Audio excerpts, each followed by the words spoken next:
सादर प्रणाम। आज मंचा से सभी अतिथि महोदय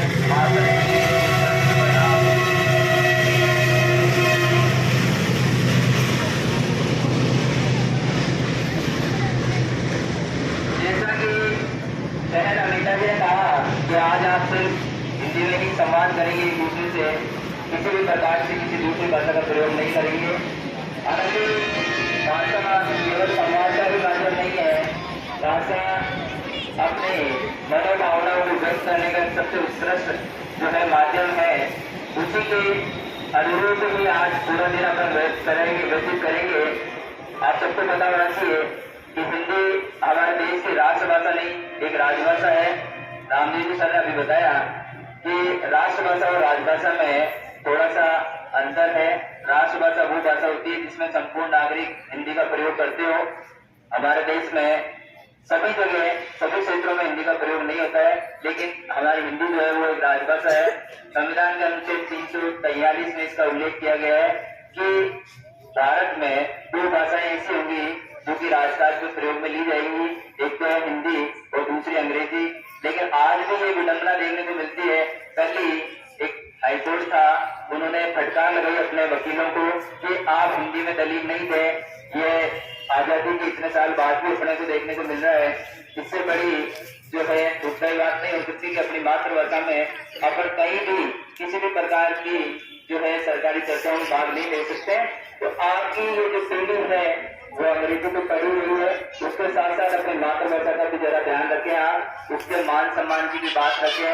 भारत के आधुनिक साहित्य के जनक जिनका नाम है भारतेंदु हरिश्चंद्र, जिनका नाम आप सबने सुना होगा, 1850 में जिनका जन्म हुआ है, उन्होंने हिंदी को नई पहचान देने के अलावा इनके साथ और भी जुड़े हुए लोग मुंशी प्रेमचंद हुए, हजारी प्रसाद द्विवेदी हुए, या आपने नाम सुना होगा रामधारी सिंह दिनकर जी का। ये ऐसे पूर्वज सिपाही थे जिन्होंने हिंदी को बहुत ऊंचाइयों तक ले गया। भारतीय जो लोग हैं जिन्होंने हिंदी को प्रेम किया है, और पृथ्वीराज रासो का नाम आपने सुना होगा। आपने नाम सुना होगा जो चंद्रवल्लई और महाराणा प्रताप का सबसे पहले लिखा गया ग्रंथ पृथ्वीराज रासो जो है वो हिंदी ही भाषा में लिखा गया था। हिंदी का इतिहास आज से लगभग 1000 साल पुराना है, क्योंकि भारत की जो सबसे प्राचीन भाषा संस्कृत में से ही निकलकर हिंदी बाहर आई है। तो हिंदी का इतिहास कोई नया इतिहास नहीं है। हमारे लिए अंग्रेजी नहीं है, लेकिन हिंदी बहुत पुरानी है। तो हिंदी बोलते हुए भी गर्व होना चाहिए, हिंदी सुनते हुए भी गर्व होना चाहिए, क्योंकि हिंदी जो अपनी मातृभाषा है, जब अपन कोई आपके सामने संवाद हो रहा हो तो अपन दिल से उससे जुड़ सकते हैं, क्योंकि अपने समझ में आ रही है कि क्या बात हो रही है। अगर किसी दूसरी भाषा में बात हो रही है तो आप प्रभावित तो जरूर हो सकते हैं थोड़ी देर के लिए, लेकिन आपके समझ में इतनी बातें नहीं आएंगी जो आप समझना चाह रहे हैं। इसीलिए हिंदी को बढ़ावा देना भी इस पीढ़ी का उत्तरदायित्व है। भारतेंदु हरिश्चंद्र ने कहा था कि लीक लीक ही गाड़ी चले, लीक ही चले कपूर, लीक छाड़े तीनों चले सायर सिंह और सपूर। यानी कि अपने को सिर्फ लीक नहीं चलना है, अपने को लीक से हटकर भी काम करना है। अपने को वो काम करके दिखाना है जो कि अपने से पहले वाले नहीं करके दिखा पाए। अपने आप में आपको गौरवान्वित महसूस करना चाहिए कि हिंदी कोई साधारण भाषा नहीं है। हिंदी केवल भारत में ही नहीं बोली जा रही है, अभी तो नेपाल नाम सुना होगा, गुयाना नाम सुना होगा, फिजी का नाम, सूरीनाम, मॉरिशस जैसे देशों में भी हिंदी का प्रयोग हो रहा है।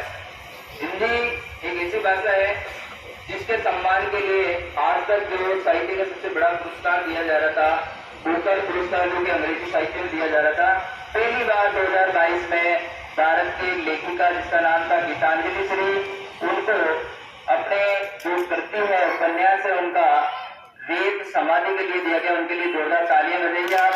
बहुत बड़ा पुरस्कार साहित्य में उपन्यास इनके लिए दिया जाता है। नोबेल पुरस्कार के बाद अगर कोई पुरस्कार है तो वो बुकर पुरस्कार है साहित्य में, तो छोटी मोटी बात नहीं है। पिछले कुछ सालों में हिंदी का महत्व बहुत ज्यादा बढ़ गया है, क्योंकि आजकल के जो राजनीतिक समीकरण है बहुत मजबूत पकड़ है भारत की। भारत संपूर्ण देश विदेश में अपना सिर गर्व से उठा सकता है, क्योंकि उनका नेतृत्व करने वाले लोग कुछ ऐसे ही हैं, क्योंकि वो हिंदी में ही आप लोगों से संवाद करते रहते हैं। ये नया आया है भाई हिंदी वाला, आजा आजा। ये लोग जो है हिंदी को इन्होंने वहां पर लाके क्या कर दिया है जहां तक उसे आगे ले जा सकते हैं। बेटा छोटा बच्चा है वो उधर ज्यादा ध्यान नहीं देंगे, आप बड़े बच्चे हैं, आपसे अपेक्षाएं बहुत ज्यादा है समाज को। वो छोटा बच्चा जब आप थे उसने तब उतनी शरारतें आप पे भी थी, उतनी घबराहट भी थी। इस मंच पे जब आप खड़े हो जाते हैं आपकी उम्मीदें और अपेक्षाएं थोड़ी कुछ बढ़ जाती है मंच की। आज आप संख्या में बहुत कम है, लेकिन मुझे पता है कि ये जो बच्चे जितने भी बैठे हैं यहाँ लोग शांत प्रवृत्ति के हैं। इसमें कोई भी ऐसा बच्चा नहीं है जो कि असामाजिक तत्वों से भरा हुआ हो। यही चेहरे दिखते हैं हमें प्रार्थनाओं में, जो कि सुनना चाहते हैं, कुछ सीखना चाहते हैं। उन लोगों को हम बाहर जाकर नहीं सिखा सकते जिनकी सीखने की प्रवृत्ति ही खत्म हो गई हो, जिनकी चाहते खत्म हो गई हो, जो सीखना ही नहीं चाह रहे हो। संस्कृत में एक बहुत अच्छा श्लोक है कि विद्यार्थी के 5 लक्षण बताए गए। मैं अपनी क्लास में कई बार चर्चा करता रहता हूँ कि आखिर विद्यार्थी कौन होता है। तो उसके लिए एक अच्छा श्लोक है कि काक चेष्टा बकोद्यानम स्वान निंद्रा कते उचे अल्पाहारी ग्रह त्यागी विद्यार्थी पंच लक्षणाम। यानी कि जो 5 लक्षण विद्यार्थी में पाए जाते हैं वो असल में विद्यार्थी है। काक चेष्टा यानी कि कौवे की तरह जानने की इच्छा रखने वाला, ज्यादा से ज्यादा जानने वाला, और बगुलों की तरह ध्यान को केंद्रित करने वाला, कुत्ते की तरह नींद लेने वाला कि तुरंत जाग जाए। कोई भी आसपास से निकले विद्यार्थी ऐसा होना चाहिए कि तुरंत जाग जाए। कम खाने वाला होना चाहिए, ज्यादा पेट भर के सोने वाला नहीं होना चाहिए। कुंभकर्ण की तरह वो अच्छा विद्यार्थी नहीं बन पाएगा। तो समय आने पर आपको घर भी छोड़ना होगा। जो बच्चा घर नहीं छोड़ सकता वो भी अच्छा विद्यार्थी नहीं बन सकता। इसी के साथ अपना वाणी को विराम देता हूँ और आज से आपको हिंदी दिवस की शुभकामनाएं, हार्दिक शुभकामनाएं, धन्यवाद।